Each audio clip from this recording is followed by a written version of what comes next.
Alors, on a donc effectué ce matin, 10 avril, la réunion du groupe des parties prenantes de la zone sud, qui est la première réunion de l'année 2014, qui était une réunion importante parce que c'est la première réunion depuis que les travaux ont réellement démarré sur cette route nationale numéro 6.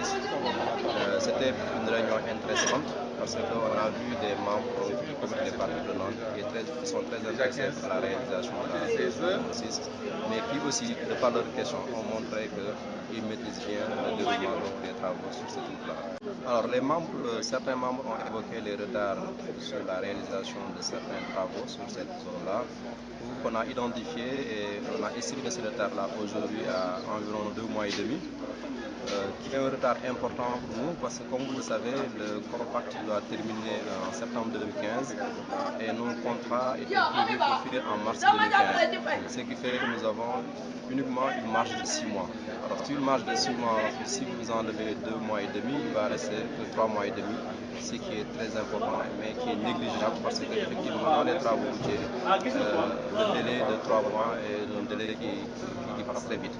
Alors, conscient de cela, nous sommes en train de prendre, nous avons déjà pris certaines mesures, mais nous sommes en train de continuer de prendre d'autres mesures pour que ce délai soit résolu. Alors, ce qu'on veut éviter de faire, c'est d'arriver donc à la fin des travaux pour dire que c'était identifié à la base, mais on n'a pas pu prendre les mesures idoines pour donc résoudre ce retard-là.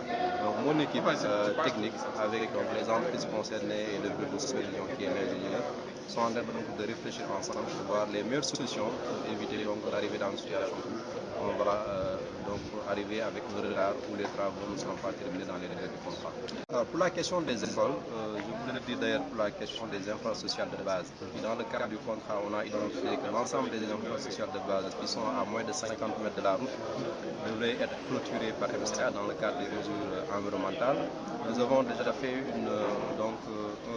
nous avons déjà répertorié l'ensemble de ces infrastructures-là. Nous allons partager la liste avec les autorités administratives et les autorités locales pour nous assurer qu'on n'a pas oublié une infrastructure. Et toutes les infrastructures qui sont concernées, ça veut dire que celles qui sont à moins de 50 mètres de l'axe de la route, de part et d'autre, seront donc clôturées si elles ne le sont pas dans le cadre de la mise en œuvre du projet. En effet, certaines populations nous ont fait part de la situation où certaines entreprises, au moins une entreprise, utiliserait l'eau du fleuve qui par endroit est salée sur les travaux. Quand on a vérifié au début, on nous avait dit que cette eau-là est utilisée pour l'arrosage. Mais on va davantage vérifier pour nous assurer que aussi bien sur les travaux de la route ou bien que sur les travaux du pont, qu'aucun matériau, que ce soit de l'eau ou un matériau de mise en œuvre, n'est utilisé si ce matériau-là n'est pas propre à la construction. Alors non, c'est une vérification normale, une vérification de tous les jours. Le maître d'ouvrage doit s'assurer que la mise en œuvre est conforme aux spécifications techniques. Et donc, ce n'est pas une vérification qui prend du temps, parce que ça se fait au jour le jour, et donc qui est dans l'ordre de la mise en œuvre des travaux. Alors, sur la RN6, entre Ziguinchor et Vélingara, plus de 3000 personnes ont été identifiées comme étant affectées par le projet. Le lot 1 à lui seul, entre Ziguinchor et Tanaf, nous avons identifié plus de 1730 personnes affectées par le projet. L'ensemble de ces personnes affectées ont été indemnisées. Les entreprises ont été libérées. La dernière entreprise qui a été libérée donc, dans le cadre de ces travaux l'a été au 24 décembre 2013 de l'année dernière. Alors, les femmes nous ont interpellés pour qu'on communique davantage sur la question de la paix. Parce que je dois le dire, la question de la sécurité et de la paix dans la zone sud est une préoccupation importante pour les MCA Sénégal. Déjà dans le cadre de notre dossier d'appel d'offres, on avait intégré cette dimension-là. Si vous voyez en tout cas les bordereaux de nos prix, un prix a été identifié sur la question sécuritaire et l'entreprise a provisionné un montant important. Ce travail maintenant qui reste à faire, c'est de sensibiliser davantage les populations, de les informer sur les enjeux de la route nationale numéro 6, sur ce qui est prévu en termes de travaux, sur les questions sociales, les questions sécuritaires.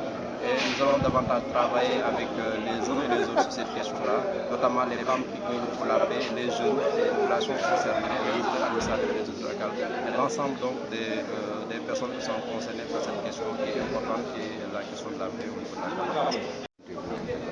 Alors, on nous a parlé du prolongement de la route nationale numéro 6 entre le rond-point Jean Moulin et la préfecture de Ziguinchor, qui est une tronçon de 400 mètres. Je dois dire que la RN6, donc se limitant au niveau du rond-point Jean Moulin, notre étude s'arrêtait à ce niveau-là. Alors, les populations et les autorités administratives nous ont parlé donc de ce tronçon-là de route qui fait 400 mètres. Nous venons d'en être informés. d'ailleurs, nous allons étudier ça avec donc toutes les parties prenantes pour voir dans quelle mesure cela peut être inclus dans le cadre du programme. Tout à l'heure, je disais que notre projet a identifié l'ensemble des activités comptables. Si une activité supplémentaire va être ajoutée, c'est une question qu'il faut qu'on regarde avec le bailleur, qu'on regarde avec l'ensemble des parties prenantes pour nous assurer que ça peut impacter donc, les objectifs du projet. Et c'est dans ce cadre-là que je disais tout à l'heure qu'on va étudier. Donc, c'est une demande pour nous de recevoir et nous allons